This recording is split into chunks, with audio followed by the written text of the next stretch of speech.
Chapter 6, Relationships.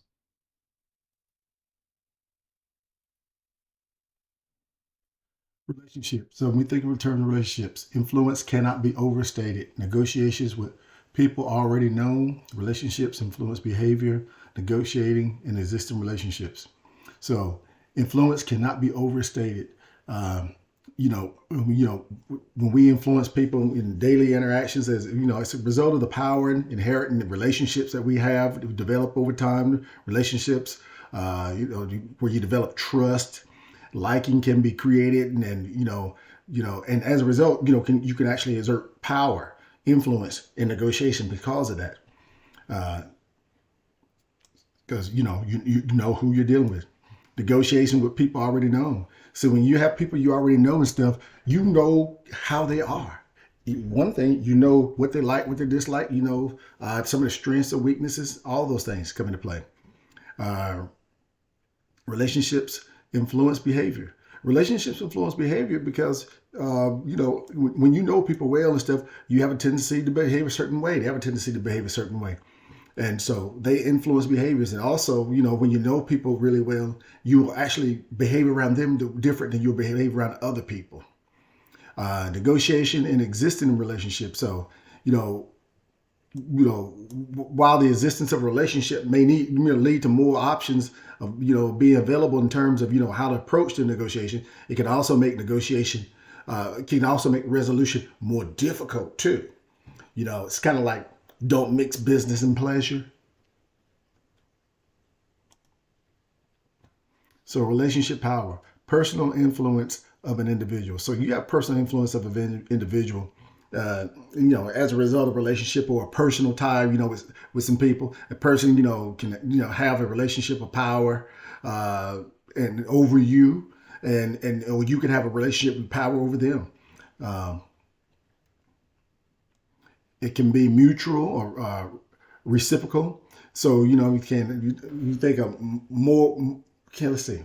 Also, it can be more one way in that one person, out of the two wants to be closely associated with the other. Now, a negotiator may come, across as really friendly, reasonable, and generally nice. So they can be more likely to listen to them and not argue or agree with them.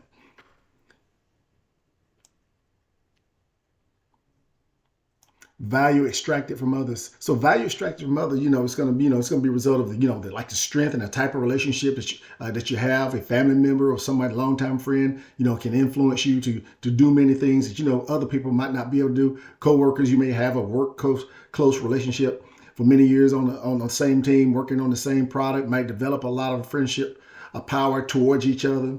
So it can be mutual, reciprocal. And we think in terms of value extracted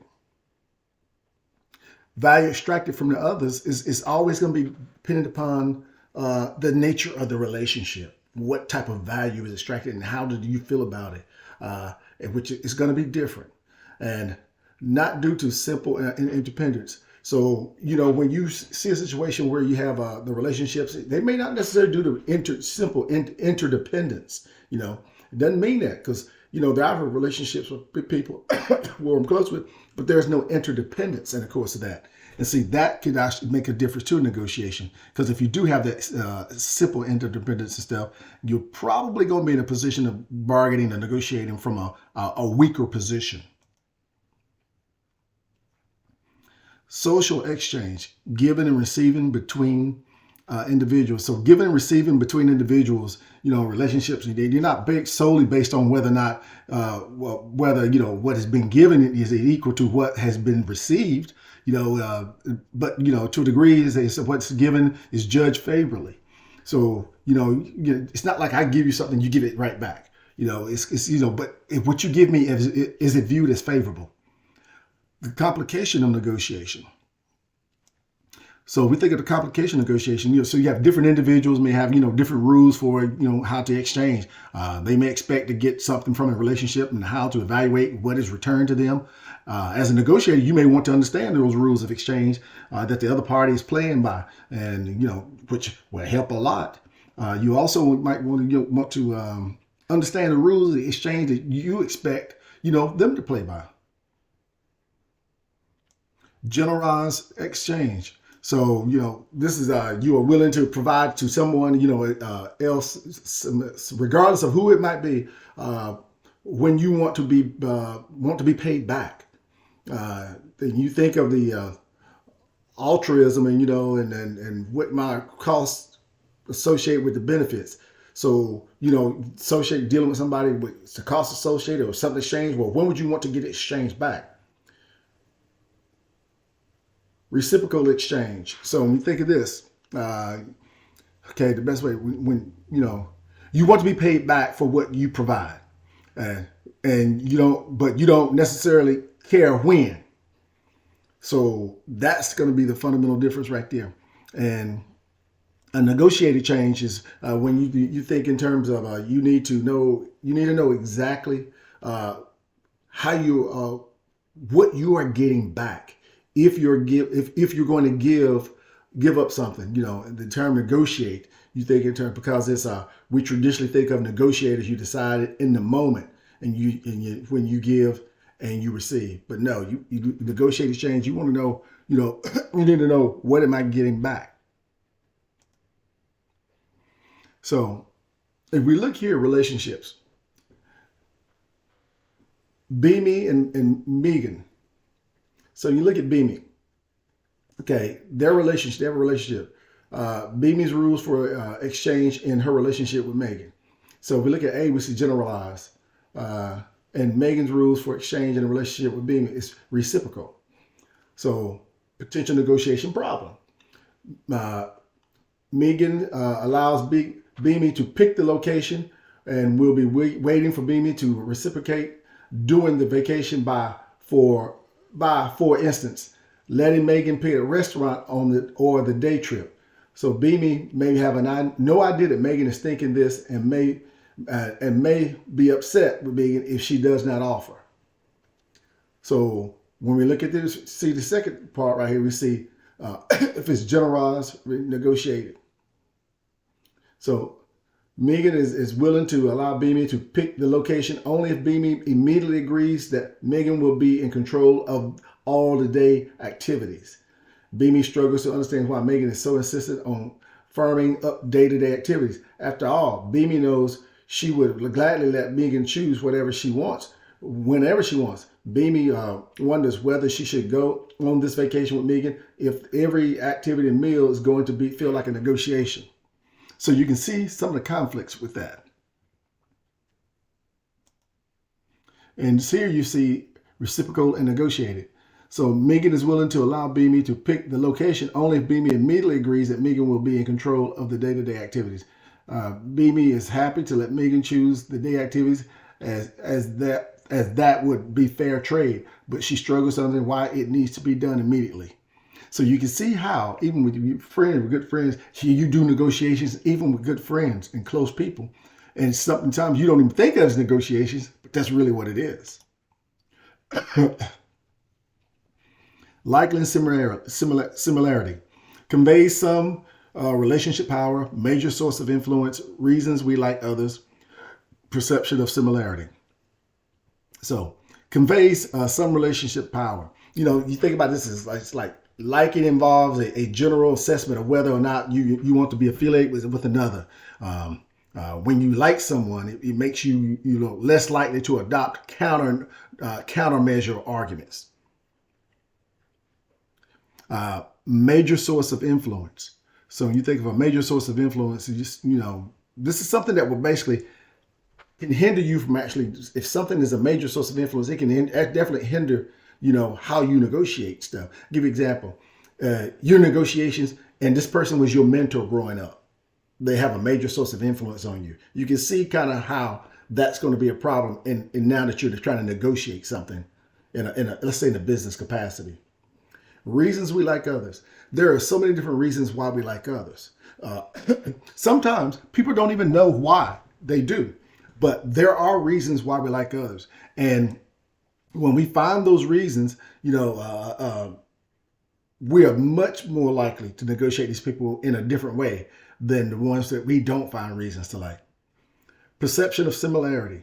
When you have a perception of similarity, it suggest that we often end up liking people in our group, better because they have perceptions of similarity are shared with us in some capacity. Trust, vulnerability, and risk in a relationship. So when you look at vulnerability, trust is a willingness to be vulnerable, basically. That's what that boils down to. Are you willing to be, trust is are you willing to be vulnerable in a relationship? And if you are, people can see that. And if you're not, they can also see that. Influences and reaches agreements. So when we look at the influences, reaches agreements, the more someone trusts you, the earlier it will be, it will be able to reach some type of agreement. Allows for delayed reciprocity. So if we think of that, if one party trusts another and expects future negotiations possible to accept the worst agreement, on one negotiation in exchange for expectation for a better agreement on something in the future. Results from history of relationship. So when we think of results of history of a relationship, if you have a relationship and it has history and stuff, that can dictate kind of what your results may be, depending upon what the history. From your relationship history is going to determine the type of results that you may get. Calculus, knowledge, and identification. So, you think of calculus is very cognitive, informal, and quantitative approach, when you think of and trust. Knowledge is basically, knowing the stuff that you bring to the table, when it comes to that. And identification is based on, on a shared history and perceptions that interests are aligned or complementary between the two parties.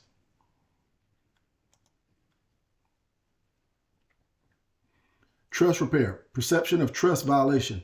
So when you have, sometimes, we're humans, we all have feelings, and because of that, humans care a lot about, being treated fairly. The perception that trust, has been violated can be very damaging to a relationship. And depending upon who it is, they may not get over it.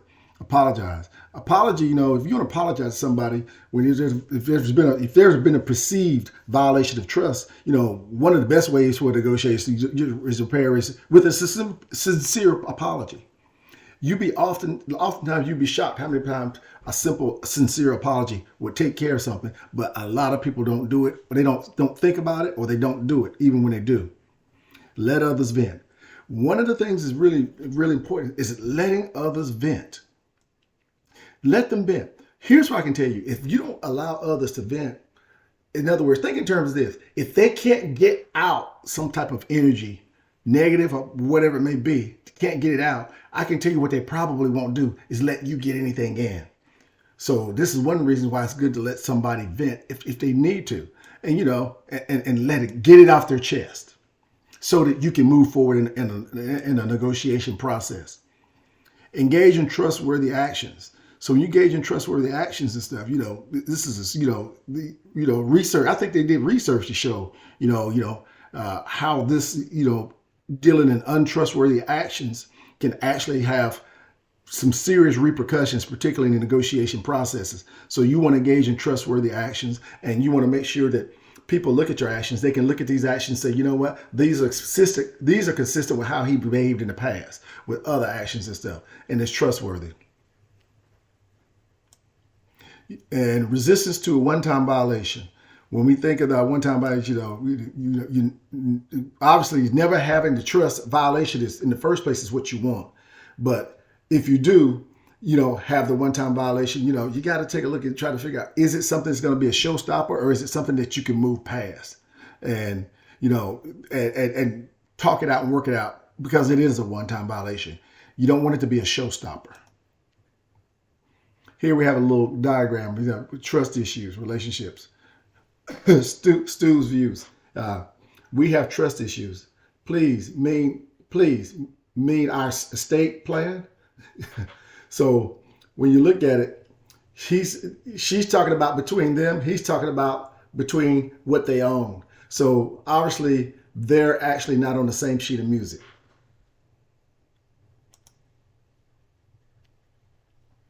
Appear friendly and open. This is one of the things I have told people so many times, not just in negotiation, but in general, a lot of other things. Appear friendly and open. If you're trying to get something, you're trying to do something, don't you think appearing friendly and open would be the best way to try to go about it? I mean, versus opposite, for appearing not friendly and closed, not intuitive for everybody. So when you say not intuitive for everybody, people differ in a general effect. Some just tend to come across as more open and friendly, whereas others may give an impression of being more standoffish and even negative.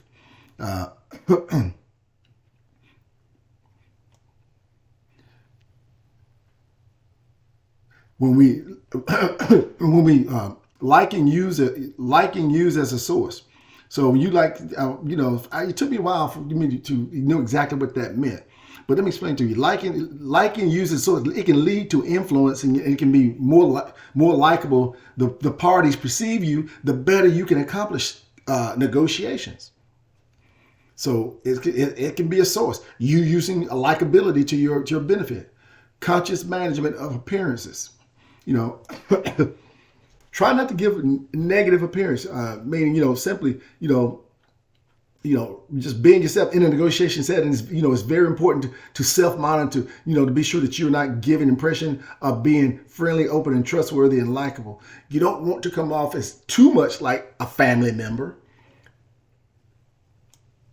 Seemingly contentious negotiation. So seemingly contentious, even in a seemingly contentious negotiation, engaging in small talk or other non-threatening discussion can help you see the other person and see them somewhat kind of likable in a positive light. Have a personal appearance. People like attractive folks.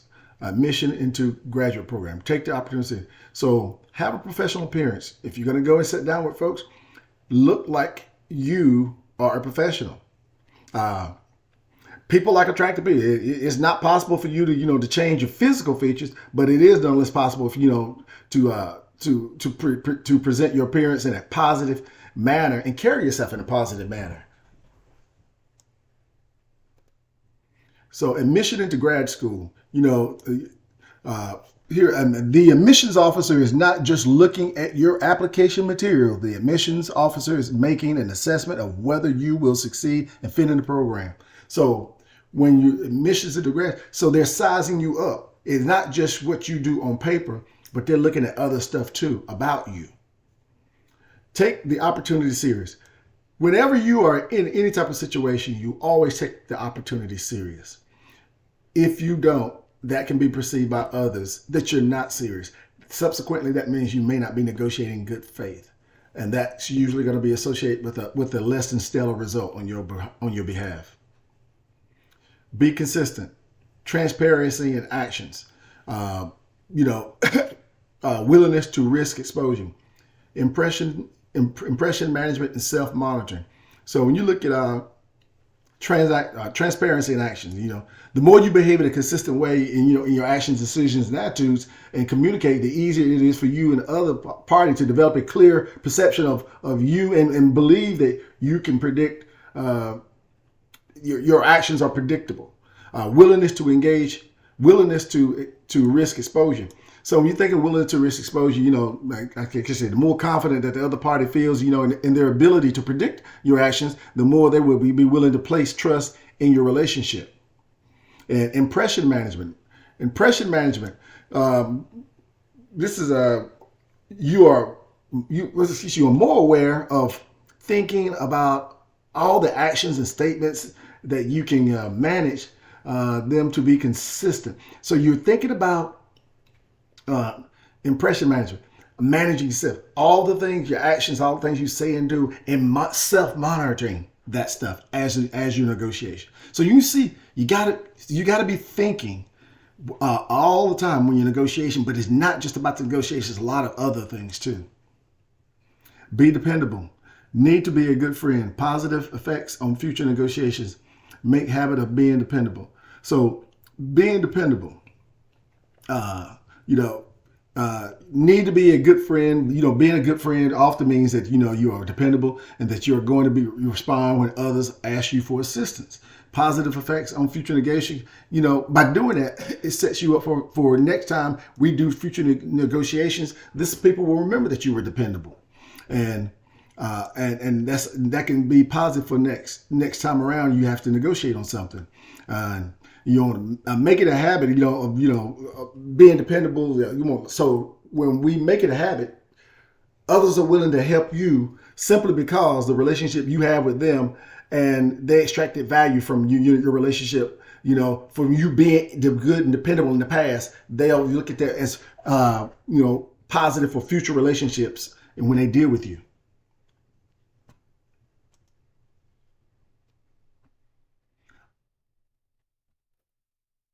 Always reciprocate. Crucial importance of reciprocity. So when you think of that, it's always important to be able to, to send the signal that yes, I will follow the rule as clearly as possible. And when we're drawing attention to the actions and stuff, and instead of just paying for the cab, because of example, that's instead of just paying for the cab, um, because the other party paid for lunch. You could say something like, since you paid for the lunch, I will pay for the cab, which removes any ambiguity about signals about what you can do, what I would do, and so we can. You did something, I'll do something too. Normative way to make requests. So if you share a piece of information about interests or priorities or particular issues in negotiation, you can explicitly invoke reciprocity by saying something like you can to, I just told you about my interest on this matter. Can you tell me about your interest on this matter? Influence attempts can be very successful. So following, when you're thinking of following the norm of reciprocity, it can change the form of exchange and trust within the relationship. You can even see as someone who is trustworthy and is willing to pay back debts, and such gives you relationship power in the future.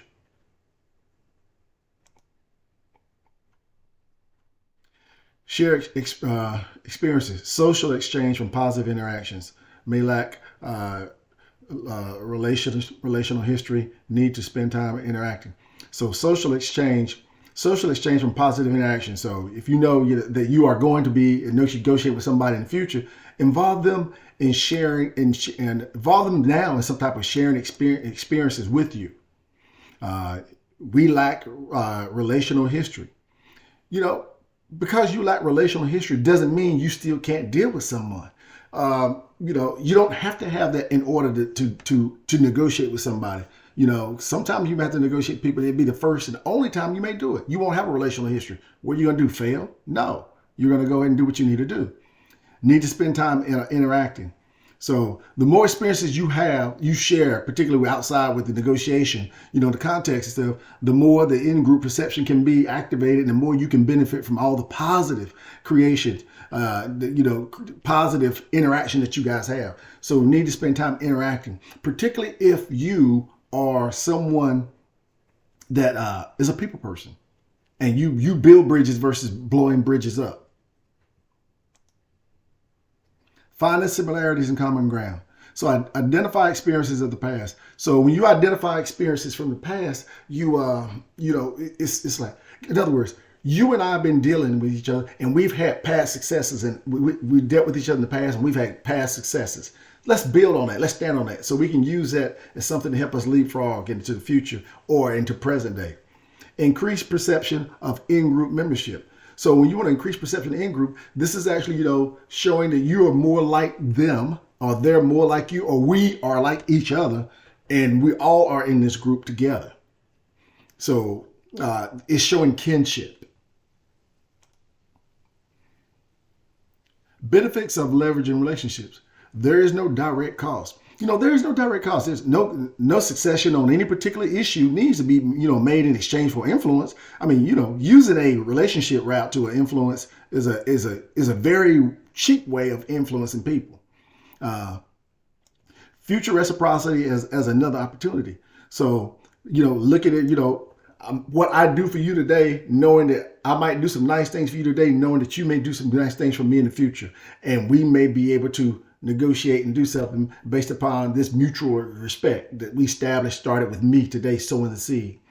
Extracting value from the negotiation.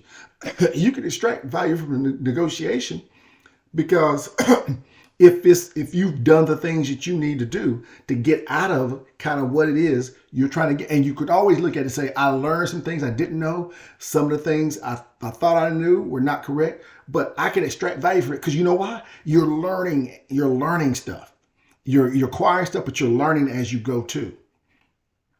Stronger relationship has more influence. The stronger relationship you have with someone or with somebody's, the stronger the relationship, you can have more you have more influence with these people. A lot of times when I see stronger relationships, it also means that, that we know each other. We know a lot about each other, or we're connected some kind of way. Cost to leveraging relationships, reciprocity. So, if one or both parties, in a negotiation see the relationship in terms of reciprocity exchange, it leads to, a significant cost. It can lead to, if you take somebody, what's the best way to say it? If you take from someone and you see that relationship in terms of reciprocity, reciprocal exchange, you may feel an obligation towards that person that extends, into the future. So now, if you give to someone and you see that relationship in terms of reciprocity exchange, you want them to feel an obligation to you back in the future. So that can have a cost. You see that? Weaken or damage relationship. So if one party uses the relationship in order to influence the other without future reciprocity, it will eventually strain and possibly undermine the relationship. Because now it's just like a one-way bridge. You always get benefit, but I don't. Need to replenish. Relationships are a resource that can be used and can also be used to replenish. Bottom line is this.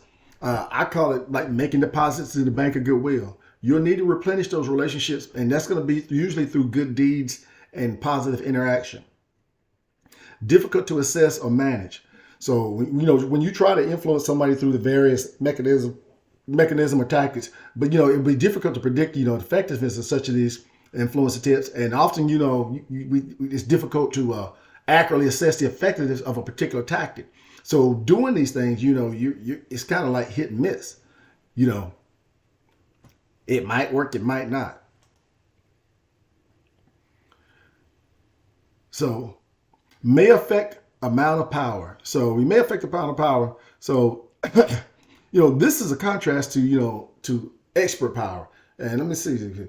So, which is not affected by whether or not you use it. So if you influence somebody as a result of your expertise, you still have all of your expertise. However, if you use your relationship power to influence, like your parents to loan you money, at a very low rate, or you sell your friend a car, some undisclosed problems, using that influence to your advantage will reduce future influence because, there's a particular negative result kind of associated with that. And results of repeated interactions. So if you look at this, finally you think another possible downside is long-term nature of relationships, building trust and creating these perceptions, similarity and liking. These things all have a result of repeated interactions over time and can, they can require considerable amounts of time and effort. If immediate influence is required in a new situation, an indirect relationship route to the influence is not likely to be practical or even possible. So you shut down a value creation. So, good example. Let's see. How do I explain this one? Those in existing relationships might be uncomfortable with the conflict inherent in a negotiation and may result to more, compromise. You have to accept the conflict and be willing to persist and to ask questions about what issues are possible and what trades can be made and how individuals think about different evaluations. Creating value actually takes work, and those with strong relationships might often result. Might too often result to like compromise in some capacity. Ethical considerations. So when we look at an optimistic view of managing relationships, so over a long period of time, you're trying to improve how others see you, which brings happiness to them and happiness to you. When individuals when individuals have more positive relationships, they have a greater enrichment in their lives, and they find themselves to be happier in general. So if you are playing a part, it means that you are adding good to them personally, or to the organization. That's a good thing. Pessimistic view of manipulation. So pessimistic view of manipulation. Let's see. You're trying to manipulate others in order to get what you want in future conflict situations, and you gain liking and trust through behaviors towards this person, and then at some point in the future, you give them more than you deserve in the negotiation because you see how you see them. So realistically, you see that's probably not something that's going to be good for you long term. Personal standards matter. So when you have personal standards, actually, you have positive relationships with others, or you can you're just trying to manipulate them. Are you trying to have positive relationships, or are you just trying to manipulate them? So, if that's the latter, then I'm gonna tell you right now, those are clear ethical implications, and that's not going to work out for you in the long run. That concludes this chapter.